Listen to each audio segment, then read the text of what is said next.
내 이름은 박선자, 올해 68이다. 서울 마포구의 이 낡은 아파트에서 40년 가까이 살면서 나는 남편을 먼저 보내고 자식들을 다 키웠다. 그리고 나 자신은 백발의 노인이 되었다.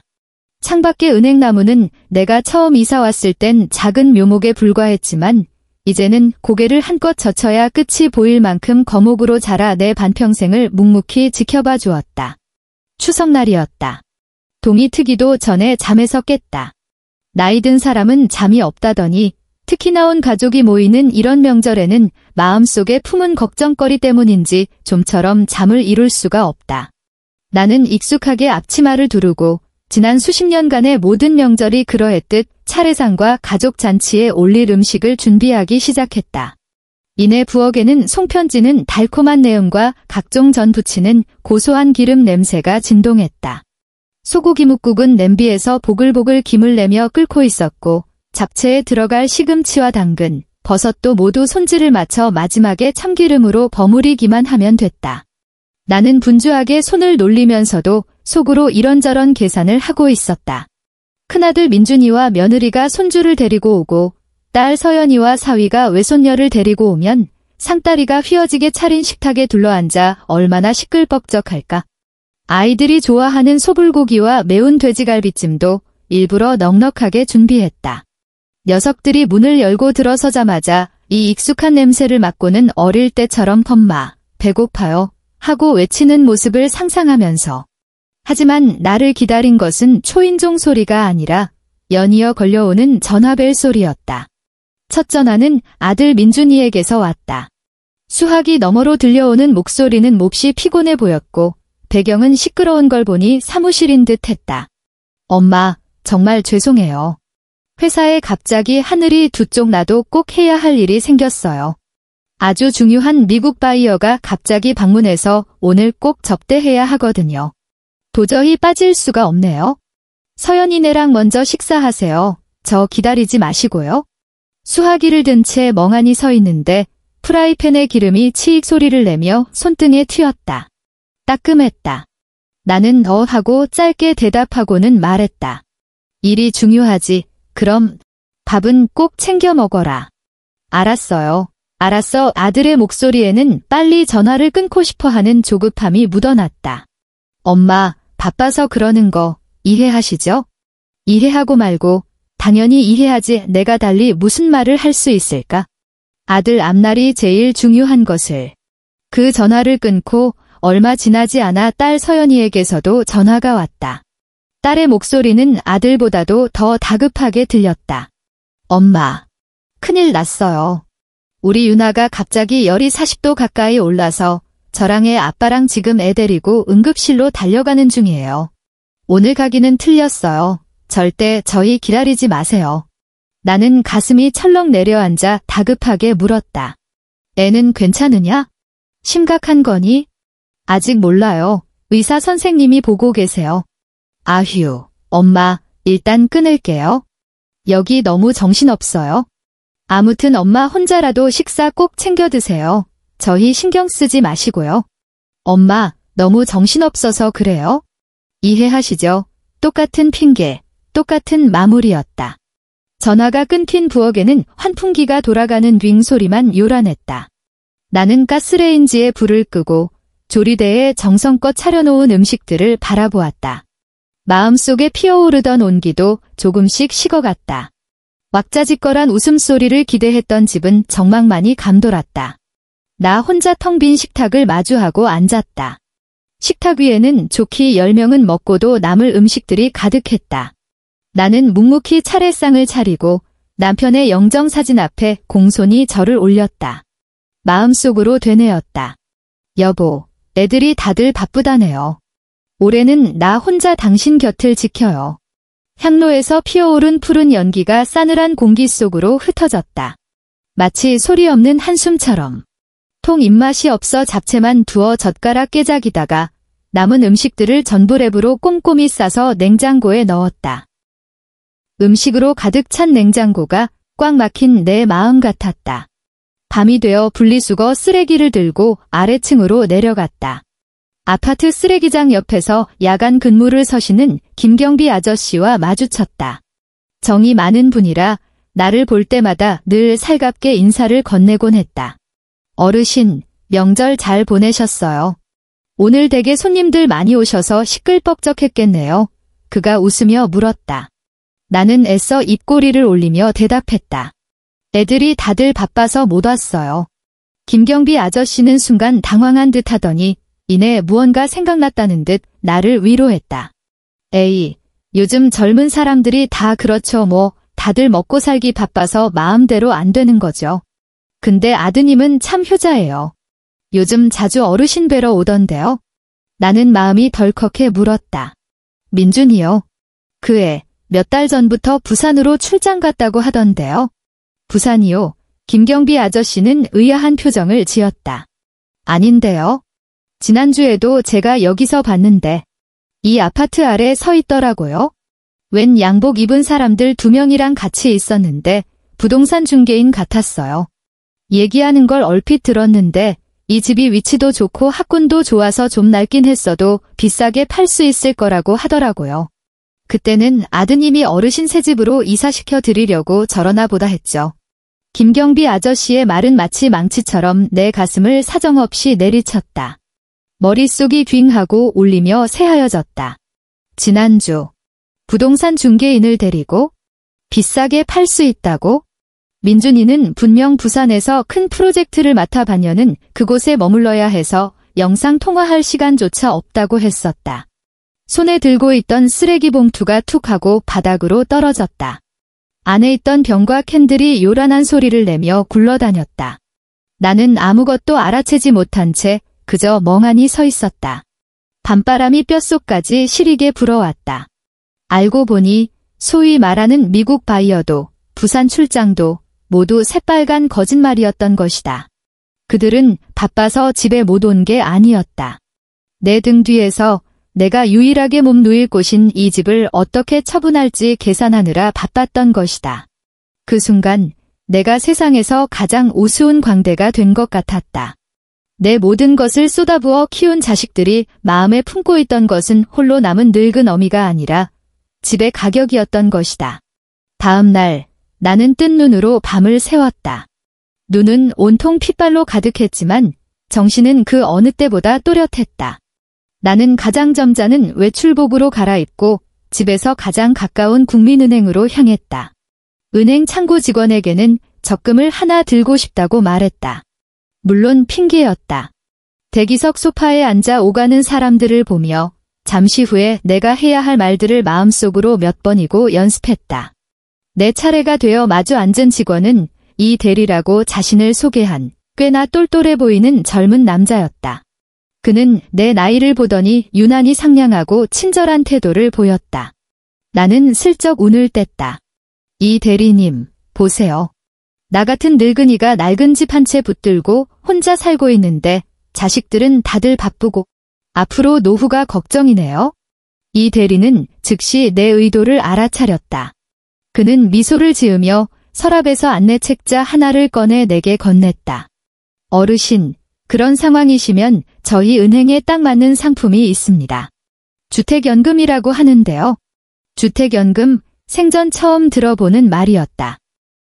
이 대리는 책자의 도표를 가리키며 최대한 알기 쉬운 말로 설명해 주었다. 간단히 말씀드리면 지금 사시는 집을 저희 은행에 담보로 맡기시는 겁니다. 그러면 저희가 그 집의 가치와 어르신의 연세를 기준으로 매달 일정한 생활비를 연금처럼 지급해 드립니다.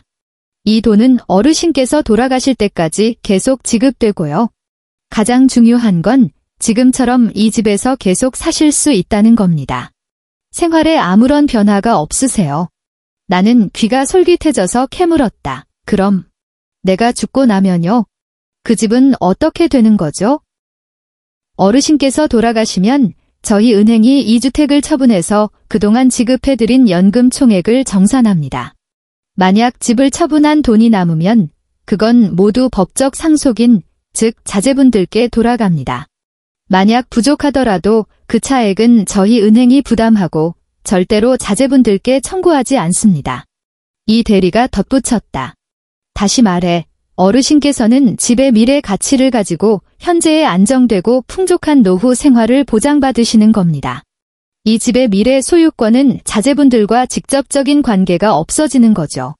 나는 심장이 쿵 하고 내려앉는 것을 느꼈다. 마치 수십 년간 굳게 닫혀있던 창문이 활짝 열리며 눈부신 햇살이 쏟아져 들어오는 것 같았다. 마음속까지 환하게 비춰주는 듯 했다.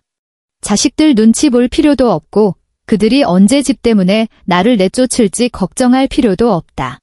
매달 꼬박꼬박 내 통장으로 돈이 들어오고 나는 내가 가장 익숙한 이 집에서 눈 감는 날까지 살 수 있다니. 세상에 이렇게 좋은 일이 있을 수가 있나? 나는 그 안내 책자를 마치 무슨 귀한 보물처럼 품에 안았다. 은행을 나설 때 서울의 햇살이 유난히 따스하게 느껴졌다. 그 후 며칠간 나는 소위 친하다는 친구들을 포함해 그 누구에게도 이 사실을 알리지 않았다. 돋보기를 꺼내 쓰고 안내 책자에 적힌 글자 하나하나를 몇 번이고 반복해서 읽었다. 이웃에 사는 대학생 손자에게 부탁해 인터넷으로 주택연금에 대한 모든 자료와 정책을 찾아보기도 했다. 알고 보니 이것은 한국에서 이미 매우 안정적으로 정착된 제도로 나처럼 집 한 채가 전 재산인 노인들을 위해 만들어진 것이었다. 모든 의심이 사라지자 내 결심은 그 어느 때보다 확고해졌다. 나는 다시 그 은행을 찾아가 이 대리에게 신청서를 제출했다. 절차는 놀라울 정도로 순조롭게 진행되었다. 은행에서 우리 집을 감정한 가격은 내 생각보다도 훨씬 높았다. 감정가에 따라 나는 매달 거의 200만 원에 가까운 돈을 받을 수 있게 되었다. 이 돈은 병치레 하나 없는 나 같은 노인에게는 차고 넘치는 금액이었다. 이 연금을 받기 위해 새로 만든 통장의 첫 달치 연금이 정확히 입금되었을 때 나는 그 얇은 카드 한 장을 손에 들고 한참을 만지작거렸다. 그리고 나는 난생 처음으로 오롯이 나 자신을 기쁘게 하기 위한 일을 했다. 나는 롯데백화점으로 가서 평소에는 쳐다볼 엄두도 내지 못했던 여성복 매장으로 직행했다. 가격표에 0이 여러 개 붙어있는 캐시미어 코트 한 벌을 골랐다. 아주 부드러운 베이지색이었는데 만져보니 마치 하늘의 구름처럼 부드러웠다. 전에는 늘 이렇게 비싼 옷은 나 같은 늙은이가 입으면 낭비라고 생각했었다. 하지만 그날 나는 망설임 없이 카드를 긁었다. 새 코트를 입고 백화점을 나서며 유리문에 비친 내 모습을 보았다. 머리는 희끗희끗했지만 허리는 꼿꼿했다. 문득 나 박선자의 인생은 이제 막 시작된 것만 같았다. 한 달쯤 지났을까?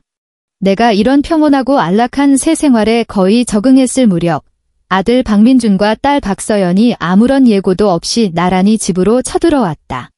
두 손에는 고급 홍삼액, 수입 영양제, 그리고 보기 좋게 포장된 한우 선물 세트까지 바리바리 무언가를 들고 있었다.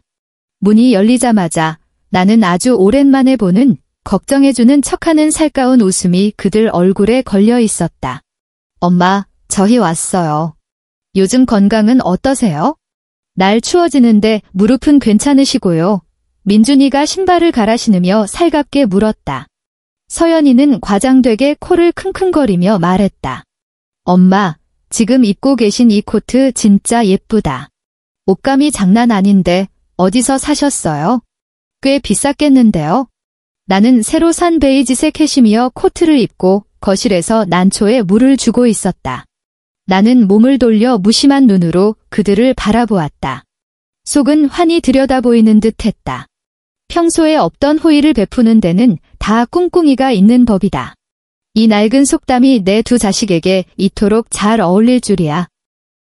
그냥 하나 샀다.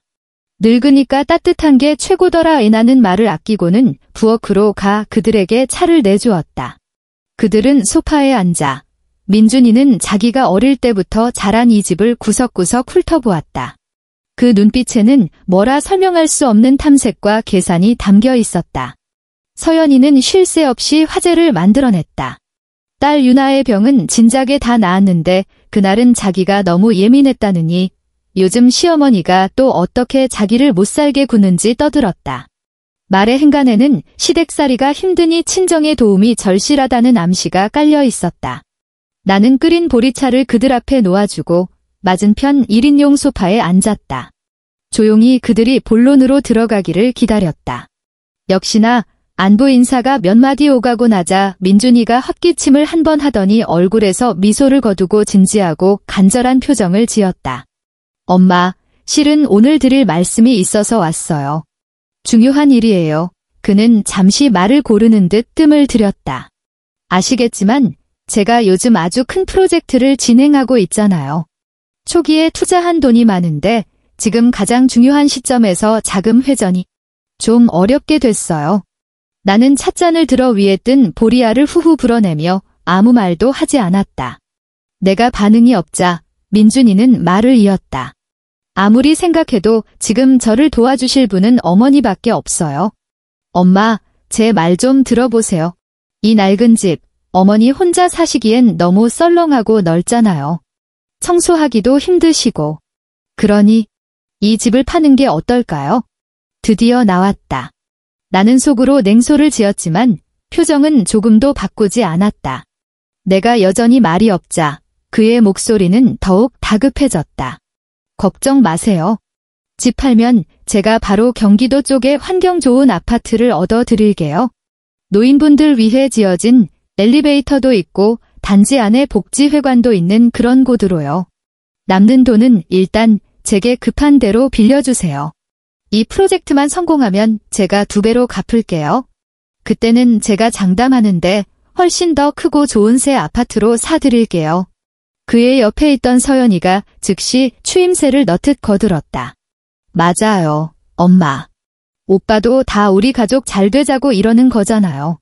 오빠 사업이 커지면 우리 가족 전부 어깨 펴고 살 수 있고 나중에 유나도 다 덕 볼 거고요. 그리고 엄마 혼자 이렇게 큰 집에 계시는 거 저희도 불안해요. 혹시 넘어지거나 다치시기라도 하면 곁에 아무도 없잖아요. 그냥 오빠 한번 도와주신다 생각하시고 우리 가족 전체를 위해서라고 생각해주세요. 두 사람은 마치 약속이라도 한 듯이 한마디씩 주고받으며 나를 설득했다. 정말 나를 위하는 것처럼 내 유일한 안식처를 파는 것이 무슨 숭고한 가족 공동의 목표라도 되는 것처럼 말했다. 만약 한 달 전의 나였다면 아마 그들의 이 효심에 감동해서 주저없이 고개를 끄덕였을 것이다. 하지만 지금의 나는 자식을 하늘처럼 떠받들던 그 박선자가 아니었다. 나는 찻잔을 내려놓고 일부러 귀를 그들 쪽으로 기울이며 노인 특유의 잘 안 들리는 신용을 했다. 그리고는 영문을 모르겠다는 표정으로 그들을 바라봤다. 뭐라고? 잘 안 들리는데 좀 크게 말해보렴. 요즘 귀가 영 안 좋아서. 민준이와 서연이는 서로 눈빛을 교환하더니 어쩔 수 없다는 듯 목소리를 높여 방금 했던 말을 그대로 반복했다. 민준이의 이마에는 내가 못 알아들을까 봐 안절부절 못하는 기색과 함께 가는 땀방울까지 맺혔다. 그들이 힘겹게 설명을 다 끝내고 나서야 나는 느릿하게 다하고 소리를 냈다. 그리고는 미간을 찌푸리며 무언가 애써 기억해내려는 듯한 정신이 오락가락하는 노인처럼 연기했다. 집을 팔자고. 아이고, 내 정신 좀 봐. 갈수록 깜빡깜빡한다니까. 나는 내 이마를 탁 치며 느릿느릿 말했다. 얼마 전에 은행 직원들이 왔었거든. 나한테 뭐라더라. 그게 뭐였지? 아, 맞다. 주택연금이라고 하던데 이 집으로 그걸 신청할 수 있다더라고. 신청하면 매달 나한테 돈도 주고 내가 죽을 때까지 여기서 계속 살 수 있다고 하던데. 나는 말하면서 슬쩍 그들의 표정을 살폈다. 벌써 신청했는데 나는 이제야 생각났다는 듯 아주 가벼운 투로 덧붙였다. 절차 다 끝났고 지난달에 돈도 벌써 받았어. 그래서 말인데 은행 사람들이 그러더라. 이 집은 이제 은행 소유나 마찬가지라 팔 수가 없단다. 내 말이 끝나자 거실에 공기는 순간 얼어붙었다. 민준이의 얼굴에 걸려있던 가족의 미래를 위해 고뇌하는 간절한 표정은 마치 싸구려 가면처럼 순식간에 부서져 내렸다. 그의 미소는 입가에 그대로 굳어버렸고 얼굴은 믿을 수 없다는 듯 눈을 크게 뜨더니 붉어졌다가 하얘지고 다시 파랗게 변했다. 그야말로 변검술쇼를 보는 듯 했다. 뭐라고요? 그의 목소리는 완전히 달라져 있었다. 날카롭고 귀에 거슬릴 정도였다. 주택연금이요? 그걸 왜 신청하셨어요? 아니, 이렇게 큰일을 어떻게 저희랑 상의도 없이 하실 수가 있어요. 그는 벌떡하고 소파에서 일어섰다. 동작이 너무 격해서 앞에 있던 찻잔을 쳐서 엎질렀지만 바닥에 쏟아진 미지근한 차는 신경 쓸 겨를도 없어 보였다. 서연이의 반응도 별반 다르지 않았다. 착한 딸의 미소로 가득했던 그 얼굴은 이제 당혹감과 분노로 일그러져 있었다. 그녀도 벌떡 일어나 내 앞으로 달려와 다급하게 따져 물었다. 엄마, 사기당하신 거 아니에요? 은행 사람들이 어떻게 엄마한테 그런 말을 해요? 그럼 저희는 이제 어떡해요? 그 집은 원래 저희한테 물려주셔야 하는 거잖아요. 물려줘야 하는 거라고. 그 가슴속 깊이 박혀있던 진심이 마침내 터져나왔다. 나는 이성을 잃고 허둥대는 두 사람의 모습을 보며 난생 처음으로 짜릿하고 통쾌한 감정을 느꼈다. 마치 10년 묵은 숙취가 한 번에 내려가는 것처럼 속이 후련했다. 나는 내 찻잔을 천천히 들어 한 모금 마셨다. 뜨거운 차가 목구멍을 타고 내려가며 오장육부를 따뜻하게 데워주었다. 나는 눈꺼풀을 들어 올려 그들이 한 번도 본 적 없는 평온하고 차가운 눈빛으로 그들을 바라봤다. 상해, 나는 그 단어를 나직이 되뇌었다. 목소리에는 조소가 섞여 있었다. 추석날 너희는 하나같이 바빠서 죽겠다며 진심 어린 안부 전화 한 통 할 시간도 없다고 했지? 그때 너희는 내 기분이 어떨지 한 번이라도 상의했었니? 내 목소리는 크지 않았지만 한 글자 한 글자가 못이 되어 그들의 가슴에 사정없이 박히는 듯 했다. 민준아, 넌 부동산 중개인을 데리고 와서 내가 매일 쓰레기를 버리는 이 아파트 아래에 서 있었지. 무슨 도둑놈처럼 내 엄마의 낡은 집이 얼마에 팔릴지 가늠하고 그걸 어떻게 내 사업 자금으로 돌렸을지 궁리할 때 나랑 상의했니?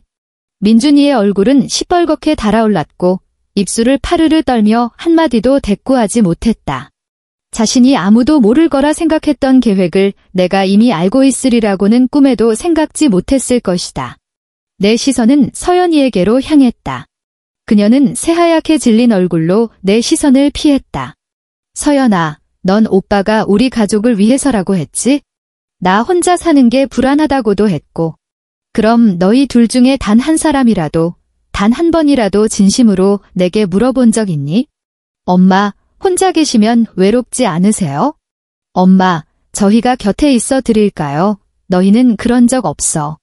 너희 눈에는 오로지 이 집이 언제 명예 이전될지, 언제 현금으로 바뀔지만 보였을 뿐이야. 너희 마음속에 아직 살아있는 이 엄마가 있기는 했니? 거실은 죽음과 같은 정적에 휩싸였다. 그들의 거친 숨소리만이 들려왔다. 나는 찻잔을 내려놓았다. 탁 하는 작은 소리가 마치 이 대치에 마지막 술을 두는 것처럼 울렸다. 그래서 나도 너희랑 상의할 필요가 없었던 거야. 나는 그들을 보며 한 글자 한 글자 또렷하게 말했다. 이제 너희가 수십 년 동안 그렇게 탐내던 이 집은 내 노후 자금으로 바뀌었다. 나는 이걸로 내 노년의 평안과 존엄을 얻었어. 내 생각에 이 거래는 아주 값진 것 같구나. 민준이의 가슴이 격하게 오르내렸다. 그는 나를 죽일 듯이 노려봤다. 그 눈빛에는 더 이상 어떤 위장도 없이 오직 적나라한 원망과 분노만이 가득했다. 그는 마치 나를 처음 보는 사람처럼 손가락으로 나를 가리키며 흥분으로 떨리는 목소리로 외쳤다.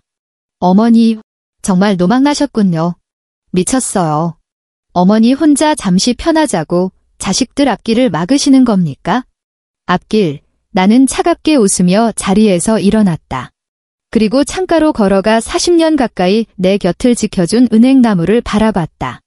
가을바람이 불자 노란 잎들이 우수수 떨어져 바닥을 뒤덮었다. 민준아, 내 앞길은 내 능력으로, 내 두 손으로 내가 직접 부딪히고 싸워서 만들어 나가는 미래여야지. 늙은 어미 뼈다귀나 빨아먹고 관갑이나 계산해서 얻는 게 아니란다. 나는 너를 대학 졸업시키고 결혼해서 가정을 꾸리게 해줬다. 내 역할은 그걸로 이미 끝난 거야. 내 말투는 마치 나와 상관없는 이야기를 하듯 평온했지만 한 글자 한 글자에 거절할 수 없는 단호함이 실려 있었다. 그리고 나는 서연이를 돌아봤다. 넌 항상 시댁에서 기죽어 산다며 친정이 버팀목이 되어주길 바랐지? 근데 내가 말하는 친정이라는 게 고작 이 집 한 채였니? 만약 내 남편과 시댁이 단지 내가 나한테서 이 집을 물려받을 수 있다는 이유 하나만으로 너를 귀하게 여겼다면 내 결혼 생활은 처음부터 웃음거리였던 거야. 진짜 든든함은 내 스스로 버는 것이지 부모 유산으로 얻는 게 아니란다. 그들은 내 말에 할 말을 잃고 얼굴만 불그락푸르락했다. 예전에는 그들이 눈살만 찌푸려도 내 마음이 아팠다. 그들이 입만 열면 내 심장이라도 꺼내주고 싶었다. 그들은 아마 상상도 못했을 것이다. 그들에게 늘 순종하고 모든 것을 맞춰주던 늙은 어머니가 어느 날 이렇게 냉혹하고 무정하게 변할 줄은? 서연이가 가장 먼저 무너졌다. 그녀는 과항하고 소리 내 울며 나를 비난했다. 엄마, 어떻게 이렇게 이기적일 수가 있어요. 우리도 엄마 자식이잖아요. 어떻게 우리 생각은 하나도 안 하실 수가 있어요? 너희 생각은 너무 많이 했지. 나는 그녀의 울음을 끊으며 피곤한 목소리로 말했다. 내가 태어나서부터 다 클 때까지 내 평생을 너희를 위해 생각하며 살았다. 내 인생에 나 자신이라는 건 없었던 것 같아. 이제 나를 위해 한번 살아보고 싶다는데 그게 잘못된 거니? 그들은 오후 내내 우리 집에서 난리를 쳤다. 처음에 충격과 분노에서 시작해 비난과 울음으로 그리고 마지막에는 협박과 회유까지 쓸 수 있는 모든 방법을 다 동원했다. 민준이는 심지어 가슴을 치며 내가 당장 은행에 가서 그 주택연금이라는 걸 취소하기만 하면 바로 차용증을 쓰고 3년 안에 원금과 이자까지 다 갚겠다고 장담했다. 나는 그저 내 1인용 소파에 앉아 조용히 보리차를 마시며 그들이 내 귓가에서 소란을 피우는 것을 내버려 두었다. 내 마음은 이상할 정도로 평온했다. 마치 깊이를 알 수 없는 오래된 우물처럼 어떤 파문도 일지 않았다. 내가 기름 한 방울, 소금 한 톨도 안 들어가는 사람처럼 보이자 민준이는 마침내 모든 인내심을 잃었다. 그는 거실 테이블을 세게 내리치며 내 코앞에 대고 마지막 협박을 날렸다. 좋아요. 박선자 여사, 잘났어요. 참 좋은 우리 어머니십니다.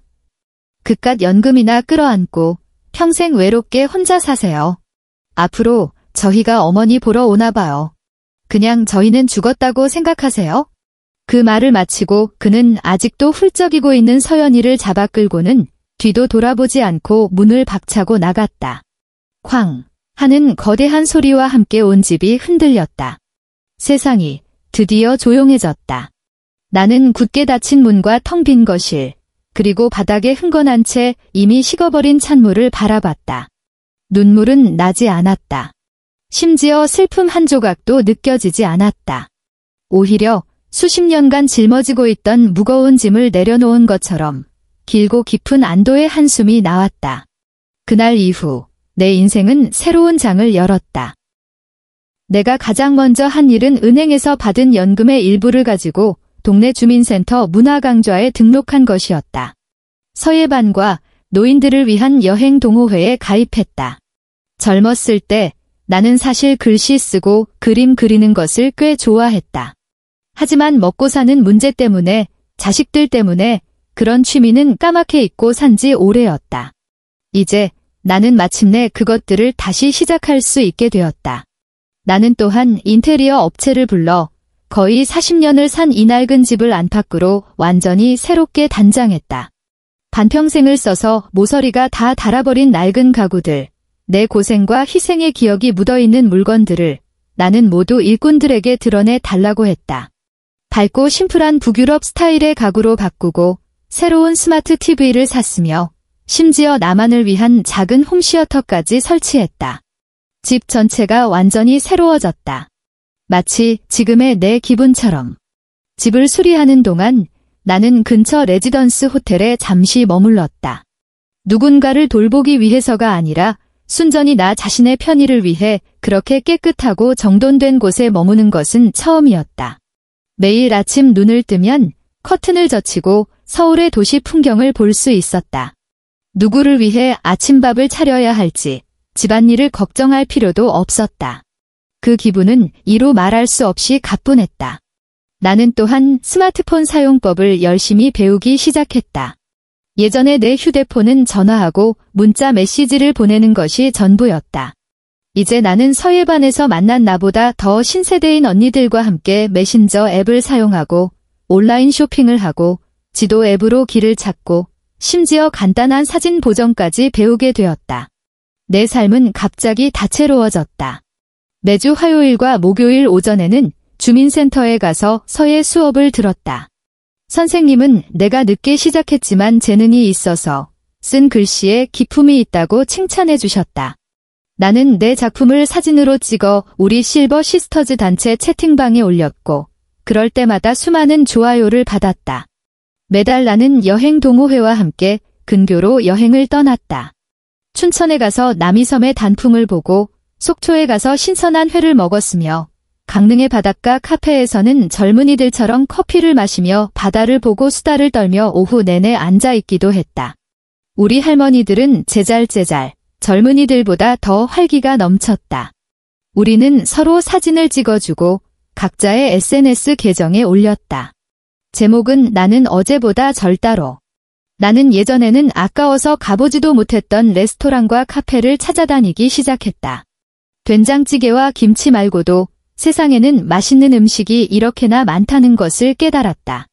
나는 내 언니들과 함께 맛집을 탐방하며 이탈리안 파스타를 맛보고 프랑스식 디저트를 먹고 핸드드립 커피를 마셨다. 우리의 대화 주제는 더 이상 불효하는 자식, 무심한 남편, 시장 물가가 아니었다. 어느 브랜드 립스틱 색이 예쁜지, 어느 회사 크림이 좋은지, 다음 여행은 어디로 갈지에 대한 이야기였다. 내 삶에서 처음으로 자식을 위해서라는 무거운 전제가 사라졌다. 내가 쓰는 모든 돈, 내가 하는 모든 일은 오직 나 자신을 행복하게 하기 위한 것이었다. 그 느낌은 낯설었지만 더없이 황홀했다. 물론 민준이와 서연이는 정말 그들이 말한 대로 다시는 나타나지 않았다. 전화도 문자도 없었다. 마치 나라는 어머니가 정말 그들의 세상에서 사라진 것처럼. 가끔 깊은 밤에 잠이 오지 않을 때 그들의 어릴 적 귀여웠던 모습을 떠올리면 가슴 한구석이 아릿하게 저려올 때도 있었다. 하지만 그 작은 통증은 곧 내 새로운 삶의 충실함과 즐거움에 씻겨 내려갔다. 나는 알았다. 어떤 관계는 끊어내는 것이 서로에게 더 좋다는 것을. 나중에 나는 몇몇 오랜 이웃들의 입을 통해 그들의 소식을 간간히 전해 들었다. 듣자 하니 민준이의 회사는 그가 무모하게 투자한 엉터리 프로젝트 때문에 결국 자금줄이 막혀 부도가 났다고 했다. 모든 재산을 탕진했을 뿐만 아니라 빚더미에 올라앉았다고. 그의 아내는 천국에서 지옥으로 떨어진 것 같은 현실을 견디지 못하고 그와 대판 싸운 뒤 아이를 데리고 친정으로 가버렸으며 이혼 소송 중이라고 했다. 듣자 하니 서연이의 삶도 순탄치 않다고 했다. 그녀의 시댁은 원래 우리 집이 서울에 집 한 채 있다는 것을 보고 그녀가 시집 오면 자기들 집에 이득이 될 거라 생각했던 모양이다. 이제 내게서 어떤 이득도 취할 수 없다는 희망이 사라지자 시어머니의 태도는 돌변했고 말끝마다 그녀를 친정 배경도 없는 여자라며 무시하고 괴롭혀서 시댁에서의 입지가 점점 좁아져 몹시 힘든 나날을 보내고 있다고 했다. 이런 소식을 들었을 때 나는 새로 꾸민 서재에서 돋보기를 쓰고 추사 김정희의 글씨를 열심히 따라 쓰고 있었다. 내 마음에는 그들을 비웃는 마음도 동정하는 마음도 없었다. 그저 이것이 아마 운명이겠거니 생각했다. 그들은 늘 쉬운 길을 가려고 하고 남에게 의지하려고만 했다. 하지만 인생이라는 길은 결국 자기 자신의 두 발로 한 걸음씩 걸어가야 한다는 것을 잊었던 것이다. 몇 달이 더 흐른 어느 평범한 오후, 내 휴대폰이 갑자기 진동했다. 모르는 번호로 온 문자 메시지였다. 엄마, 저 민준이에요. 제가 잘못했어요. 정말 잘못했어요. 요즘 잘 지내세요? 보고 싶어요. 10분도 채 지나지 않아 다른 번호로 또 다른 문자가 왔다. 엄마, 저 서연이에요. 죄송해요. 예전에 제가 철이 없었어요. 혼자 계신데 몸 조심하세요. 저도 엄마가 너무 보고 싶어요. 나는 2개의 문자를 바라봤다. 내용은 놀라울 정도로 비슷했고 그 뒤늦고 값싼 그리움마저 똑같이 느껴졌다. 나는 마치 그들이 휴대폰 저편에서 머리를 쥐어짜며 조심스럽게 단어를 고르고 온정으로 이미 얼어붙은 내 마음을 녹이려 애쓰는 모습이 보이는 듯 했다. 아마도 그들은 또다시 넘기 힘든 고비를 만났고 그래서 나라는 마지막 현금 인출기를 떠올렸을 것이다. 나는 휴대폰을 들고 잠시 생각한 뒤 그들 각자에게 똑같은 답장을 보냈다. 나도 요즘 아주 바쁘단다. 수업 듣느라, 여행 다니느라, 친구들 만나느라. 너희도 이해하지? 전송 버튼을 누른 후 나는 망설임 없이 2번호를 모두 차단 목록에 넣었다. 창밖의 햇살이 좋았다. 깨끗한 유리창을 통해 새로 바꾼 베이지색 카페트 위로 따스하게 쏟아져 내렸다. 내 난초는 새로운 꽃망울을 터뜨렸고 내 서예 숙제는 선생님께 최고의 칭찬을 받았다. 우리 실버 시스터즈 단체 채팅방에서는 다음 달에 제주도로 유채꽃 구경 갈 계획으로 떠들썩했다. 나의 노년은 마침내 온전히 나만의 것이 되었다. 엔드.